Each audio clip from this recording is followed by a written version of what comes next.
Qui a dit qu'il ne se passait rien dans le Kreisbreizh? Bienvenue dans l'itinéraire consacré au centre-Bretagne. Savez-vous qu'ici, sur 19 000 habitants, 1000 sont agriculteurs? La vocation agricole de ce territoire reste une activité économique très importante. La preuve, ces animaux élevés dans les champs et l'abattoir intercommunal. Depuis 2015, il est géré par des éleveurs et des bouchers. Ces génisses vont partir à l'abattoir. Comme chaque année, Didier Tidou en a sélectionné 3, une pour lui, les 2 autres pour des clients à qui il vend la viande directement. L'abattoir est à 17 km de sa ferme. Je connais très bien l'abattoir, ça fait déjà depuis 5 ans que je mets des bêtes là-bas, et ça se passe très très bien.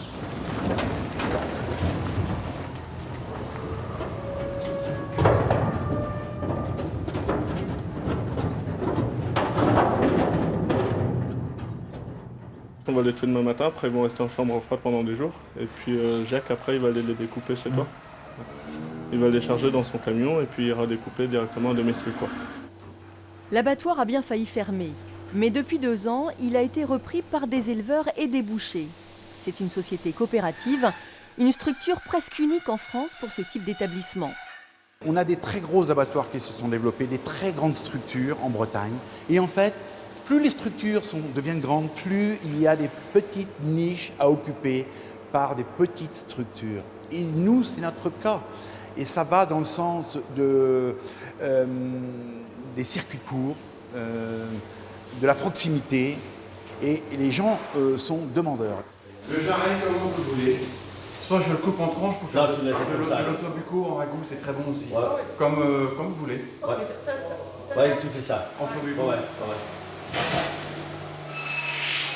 Ces Anglais élèvent des vaches à quelques kilomètres. Ils sont venus récupérer leur viande, un veau débité sur mesure. C'est beaucoup mieux parce qu'il n'y a pas beaucoup de bêtes qui passent dedans. Tu as moins de problèmes avec, comme tu vois maintenant, il y a des problèmes sanitaires après avec le gros abattoir. Avec le petit abattoir, il y a beaucoup moins de bêtes qui passent. C'est toujours beaucoup mieux. L'abattoir de Rostrona n'a pas grand-chose à voir avec ces grosses structures, rien qu'en termes de tonnage. À la fin de l'année, il atteindra 350 tonnes de viande, quand les plus gros abattoirs privés de la région sont à 200 ou 250 000 tonnes par an. Ce qui en fait un établissement fragile, à la recherche de nouveaux clients. La première année qu'on a repris l'abattoir en 2015, le tonnage n'était pas là et on a mangé un peu d'argent.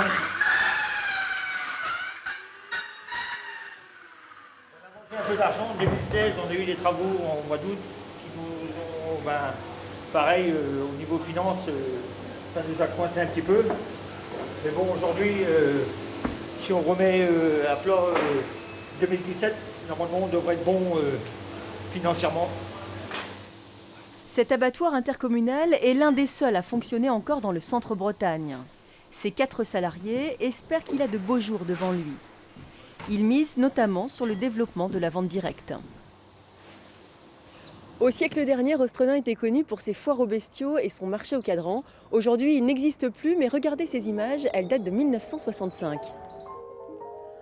Rostrona, situé au centre de la péninsule bretonne, équidistant de la Manche et de l'Atlantique, ainsi que de Rennes et de Brest, devrait avoir une position économique, au moins commerciale, favorable en tout cas, centre d'élevage. La foire du Beau déplace acheteurs et vendeurs de la Bretagne entière, de Normandie, de Vendée, on dit même d'Italie. Des centaines de bovins sans compter, d'ailleurs comment pourrait-on les compter, les chevaux hennissants, les moutons qui en bêlent d'angoisse. Les porcs, grognons et comiques.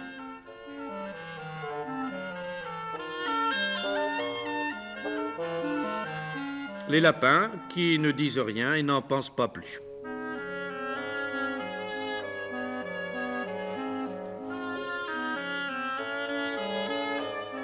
Aujourd'hui, 2700 habitants, Rostrona en comptera dans un avenir proche 4000, car plusieurs communes avoisinantes y seront regroupées.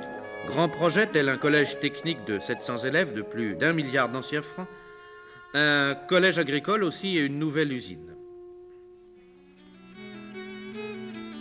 Tout cela n'empêche pas de faire et de manger de la galette, mais alors de la galette. À quelques kilomètres du bourg de Rostrona, cette usine flambant neuve. Elle fabrique du granulé pour les poêles et les chaudières à bois. La matière première vient d'une scierie située à Carhaix. C'est la maison mère de la nouvelle usine. Elle produit des milliers de tonnes de déchets de bois qui sont transformés en granulés. Ça, c'est votre matière première? Oui, elle est composée de plaquettes et de sciure. On est à environ 45% d'humidité. Et donc notre objectif, c'est de la passer à 10% d'humidité pour faire du granulé. 7 millions d'euros ont été investis sur le site. Dans un broyeur, où les déchets de bois sont réduits en sciure très fine. Dans une chaudière, où ils perdent leur humidité. Aucun adjuvant n'est utilisé dans la fabrication du granulé. C'est simplement le fait d'être chauffé et d'être compressé dans une filière qui fait que le bois s'agglomère et donne ces petits bâtonnets de bois que vous connaissez, les granulés de bois. L'usine emploie 10 salariés, dont une majorité de personnes handicapées. Elle surveille la fabrication du granulé jusqu'à sa mise en sac.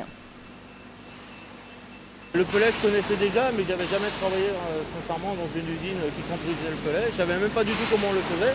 Et c'est vrai que là, du jour au lendemain, on a appris beaucoup de choses et moi, ça a été vraiment très gratifiant pour moi, sincèrement. Ça faisait plusieurs années que je ne travaillais pas et vraiment apprendre à gérer une usine telle que celle-là, c'est l'idéal. À terme, l'usine devrait sortir 25 000 tonnes de granulés par an, du pellet 100% breton, fabriqué à partir de résineux qui ont poussé à moins de 60 km de l'usine. La filière bois en Bretagne est une filière très importante. On ne le sait pas, mais la filière bois en Bretagne emploie plus de personnes que, par exemple, la pêche. Et le marché du granulé devrait doubler d'ici 2020. C'est la fin d'itinéraire consacré au Kreisbreizh. Vous retrouverez ce numéro sur le site de France 3, bretagne.france3.fr.